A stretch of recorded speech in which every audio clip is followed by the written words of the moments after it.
How is it possible that a game from an unknown creator, with no marketing and no social media, became one of the top played games in just 1 year? The answer is simple. The game perfectly uses psychological tricks in the way it starts, plays, and keeps you returning to it, and they are done spot on perfectly. I made games in C++, and I wanted to find out the exact things he did right, so that one day I can also have his success. And I promise that after you watch this video and see how perfectly the game was made, you will just look at it and say that you expected it to become successful. So then, you can steal these tips to make your own next successful game. And trust me, this will not be a simple video at all. We will dive deep into how human psychology works in order to understand how a game can addict you even after playing it only once. So let's go. I tried Balatro myself, and immediately, the first thing I noticed is how well the game feels and looks. The playing cards tilt a little when you grab them. You get all sorts of cool sound effects, the music is very calming, and the visuals almost hypnotize you. More importantly, everything is very cohesive. The entire art direction creates a unique vibe, and I knew immediately this was the first thing Balatro did right. And while it isn't the most important aspect of the game, people really underestimate the importance of making a good first impression. We all love the quote, "Don't judge a book by its cover," but in reality, we do it all the time. One time, I was at a programming contest, and a friend of mine made a very cool looking space game. Literally everyone there thought he should win the first place, but when the results were announced, he only got the second place. Everyone was in shock, including the guy who actually won the first place. But then, the judges explained that while the space game looked the best, the other game was way more complex. It was a multiplayer 3D battle royale, so comparing basically Fortnite to a simple 2D game, it's quite easy to see who won. But in the moment, we were all blinded by the juicy looks and feel of the game. Love it or hate it, this is how our brain works, and you'll see more details later. But whenever you make a game, if you don't want it to remain hidden among other unsuccessful games, make sure you make it feel right. Add shake, particles, sound effects, juicy colors, and make sure the art style is cohesive. But this is just the beginning, and Balatro would have never been successful if it wasn't for these next 3 key things. And the first one is the paradoxical simplicity of it. People assume that if you want to make a banger game, you need a very complex game, like the next GTA 6. But a lot of people, myself included, enjoy very simple casual games. Now if you played Balatro, you probably know that it's not that simple.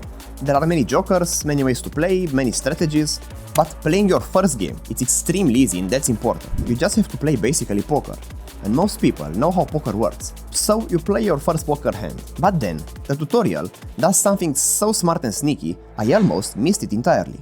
Usually, people try a game 2 or 3 times before they decide if they like it or not. But 2 games is all Balatro needs to addict you for life to it. See if you can spot what the trick is before I tell you, and write that in the comments. The game starts with a very basic boring tutorial. A talking joker explains you what the rules of the game are, and it basically helps you play the first hands, after you win your first round. The tutorial asks you to buy this joker. Jokers are a core part of the game, so it's normal that the game teaches you about them. Next, the game introduces tarot cards, and after that, you are on your own. At this point, you will usually progress a few good rounds, maybe almost winning in your first try, until you eventually lose, and then it's time to try again. So, did you spot the genius move Balatro did? Try to guess in the comments, but now I'll tell you. It all has to do with this simple joker. If you ever played Balatro, you probably know this is a terrible card. +4 multiplier will never get you to winning the game. However, it's also very hard to lose the first round with it. It's extremely simple. It makes every hand you play just a little better, getting you pretty far in the game in your first run, no matter what you do. So then you say, this game is not that hard. I almost won in my first try. Let's go again. And in that moment, Balatro got you just like a casino. The second time you try the game, you won't get this helpful joker. And because you are still a noob, you probably won't even beat the first boss. But how is it possible? I almost beat the game the first time. It's probably just bad luck. Let's try again. So then you try the game again and again. All successful games are addictive by definition, but few games hook you as hard as Balatro from the first few runs you ever play. So we covered the first impression of the game, with the visual aspect and also the tutorial. But what about the game itself? Well, here is where Balatro gets even better. In fact, if you don't want your game to be so addictive that people just can't stop playing it, you might want to be careful with this next tip, and it all has to do with luck, and these numbers going up. While I was doing research for this video, I literally got hooked by random YouTube videos of Balatro gameplay, simply because I wanted to see what hands they got next. You are always just one hand away from an extremely good win, and the brain just pushes you to reach that goal. To understand how it works, we need to learn a little human psychology. You see, the brain can be divided into 3 big parts based on evolution. First, there is the lizard brain, which does the bare minimum to survive. But then, mammals evolved the mammal brain, which can do more complex interactions, like emotions, habits, and decisions. Finally, there is the human brain, which is used for advanced reasoning. So you can see there is this hierarchy of complexity, and you might expect the more complex parts of the brain, like the human brain, to dictate over the less complex parts of the brain, like the lizard brain. But in reality, it's literally the opposite. The more primitive parts of the brain, like the lizard brain,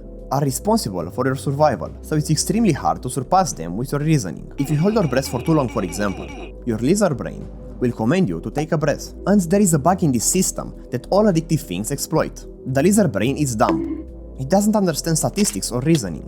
It's just kinda understand what's useful for you, based on dopamine. So when you take a game like Balatro, where you just have to play one more hand to win, it's kinda like pressing a button to get free food. It doesn't matter that you just get some numbers on the screen to go up, and that statistically it's hard to win. The lizard brain will just dictate you to keep playing. And the secret to making this work is making winning have a random aspect, but also a little hard.